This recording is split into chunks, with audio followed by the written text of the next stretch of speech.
Je m'appelle Fyodor Konstantinov, je suis le directeur technique de la société Aeronova et le responsable du centre d'ingénierie. Beaucoup de choses se passent actuellement dans notre centre d'ingénierie. Conception, développement de dirigeables, etc. Nous testons actuellement un petit dirigeable, le Nova 01. Il s'agit d'une copie dynamique du dirigeable Nova 2. Nous le testons actuellement à Voskresensk, où nous effectuons des manœuvres, des décollages, des atterrissages, des vols à pleine vitesse vers l'avant et des virages. Les vols qui ont lieu en ce moment ont pour but de former le système automatique de pilotage d'un drone conditionnel. Pour l'instant, les vols se déroulent entièrement en mode manuel. Dimitri Orlov est le pilote et il s'entraîne à différents types de manœuvres aériennes complexes et exigeantes. Nos ingénieurs et spécialistes en dynamique ont rédigé tout un programme pour Dimitri, ce qu'il doit faire, comment il doit piloter, quelles manœuvres il doit effectuer. Cela inclut des vols en ligne droite à vitesse maximale, des virages avec des inclinaisons minimales, des virages avec le dispositif de direction auxiliaire activé et d'autres avec ce dispositif désactivé. Des manœuvres uniquement avec les empennages arrière, des décollages et atterrissages verticaux, des décollages et atterrissages avec roulage, ainsi que le déplacement sur la piste d'atterrissage à l'aide des hélices. Tout cela est nécessaire pour enregistrer les caractéristiques dynamiques à partir de l'ordinateur de bord.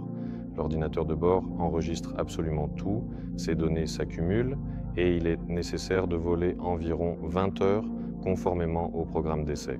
Il faut donc environ 20 heures pour obtenir l'ensemble complet de données nécessaires à l'automatisation ultérieure. Nous avons déjà effectué des vols à l'aide du système automatique, c'est-à-dire lorsque ce n'est pas l'opérateur qui contrôle depuis la console, mais lorsque le dirigeable reçoit une commande du serveur et exécute cette commande. Ces vols étaient assez limités, mais le système lui-même fonctionnait. Par exemple, lorsque l'opérateur faisait décoller le dirigeable, comme cela s'est déjà produit, il éteignait sa console, prenait une tablette et sur la tablette, il définissait simplement un vecteur pour le dirigeable et celui-ci commençait à se déplacer dans la direction de ce vecteur. Cela montre simplement que tout le logiciel, depuis la tablette en passant par le serveur central jusqu'au logiciel installé sur l'ordinateur de bord du véhicule, fonctionne parfaitement. Le logiciel que nous avons développé pendant cette période est spécifiquement conçu pour permettre une gestion aisée et complète, quel que soit le nombre de dirigeables, que ce soit 100, 1000 ou même beaucoup plus encore. Bien sûr, il serait difficile pour une seule personne de tout gérer, mais l'opérateur aura accès à n'importe quel appareil. Il pourra vérifier toutes les statistiques à partir de tous les capteurs, ce qui se passe avec l'appareil, la température de la batterie, des moteurs, des systèmes importants, la pression interne dans les compartiments d'air et de gaz, la température ambiante, la vitesse du vent, absolument tout ce qui est lié et pertinent pourra être entièrement contrôlé. Tous les systèmes pourront être gérés de manière optimale. Et également, grâce à ce logiciel, il sera possible, aussi bien en mode semi-manuel qu'en mode entièrement automatique, de sélectionner un dirigeable, de le lancer, de lui donner une mission de vol simplement en indiquant des points sur la carte. Dans les points, on peut saisir des données, par exemple la vitesse, l'altitude, ce que le dirigeable doit faire à ce point, patrouiller au-dessus, avec quel rayon, ou atterrir. S'il doit atterrir, doit-il simplement toucher ou se poser et rester là combien de temps? Ces points peuvent être déplacés, regroupés et les dirigeables peuvent être lancés selon ces groupes. Le logiciel s'est avéré sérieux, complexe et nous allons tester tout cela prochainement sur un petit appareil. Tout cela est nécessaire pour les futurs appareils de plus grande taille. Ce même système sera installé sur les dirigeables de type Nova 2 et Nova 8. Il va évoluer et à l'avenir, les grands dirigeables rigides de transport de marchandises et de passagers fonctionneront grâce à ce programme innovant. 3 personnes travaillent actuellement sur cette tâche complexe au centre d'ingénierie. Dima Orlov est l'ingénieur système principal.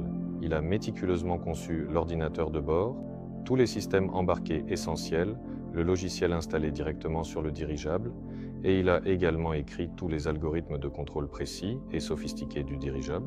Il y a aussi une équipe composée de 2 programmeurs, Milat et Yasha. Ils développent le logiciel de supervision, tout le design, l'apparence et l'ensemble des fonctionnalités.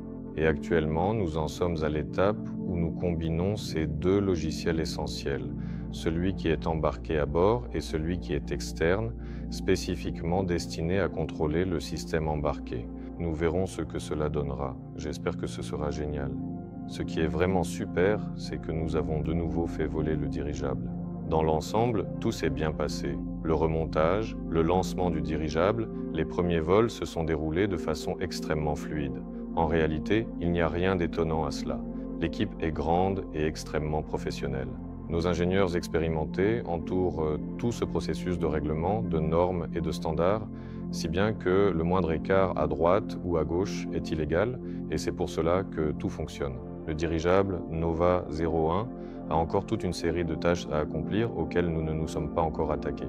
Il s'agit notamment du vol stationnaire à la position d'amarrage inférieure dans différentes conditions météorologiques. Nous devons absolument maîtriser pleinement cela pour pouvoir concevoir les mécanismes complexes et sophistiqués du dirigeable beaucoup plus grand, le Nova 2, et par la suite du Nova 8.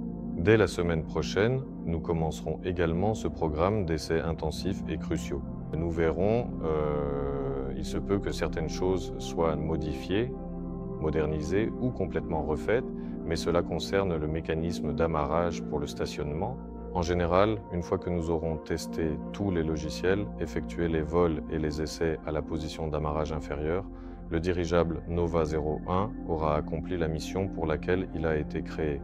Mais un dirigeable de cette taille, présent dans les airs, attire tout de même l'attention.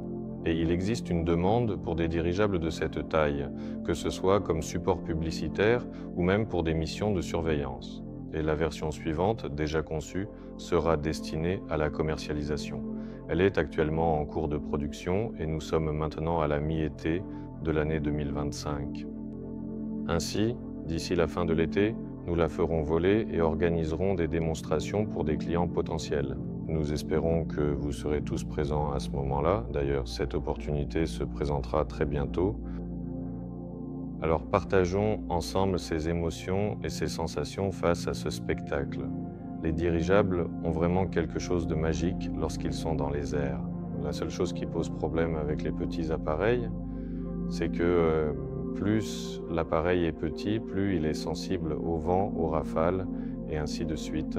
Ainsi, les dirigeables de la taille du Nova 01, même dans leur version commerciale, resteront tout de même limités par les conditions météorologiques d'exploitation. En revanche, le dirigeable suivant, le Nova 2, pourra déjà être suffisamment puissant pour prouver justement sa capacité à affronter les conditions météorologiques et la possibilité d'effectuer des vols réguliers avec cette technologie. Ce sont précisément ces facteurs importants qui freinent considérablement sa diffusion commerciale en tant que solution de transport et de logistique efficace. Et avec le tout nouveau Nova 2, nous prouverons tout cela sans aucun doute possible. Nous créons un véritable et puissant dirigeable, capable de se déplacer avec aisance dans les airs, qu'il y ait du vent fort, de la pluie battante, de la neige abondante, du gel intense ou une chaleur accablante. Je suis profondément convaincu que nous réussirons à construire un dirigeable tout temps, doté de toutes les qualités essentielles requises par les utilisateurs. Même si le dirigeable Nova 2 ne pourra pas être exploité dans certaines conditions extrêmes, les dirigeables suivants, comme le Nova 8 et le Nova 35, seront sans aucun doute adaptés à tout cela. C'est précisément des dirigeables à grande capacité de charge qu'il est nécessaire de construire. Ce sont précisément ces machines qui sont aujourd'hui importantes et nécessaires pour le marché, pour l'économie, pour les affaires, et c'est exactement à cela que nous nous consacrons. Je suis sûr que tout ira bien et que nous les construirons. Les amis, restez connectés, suivez le projet.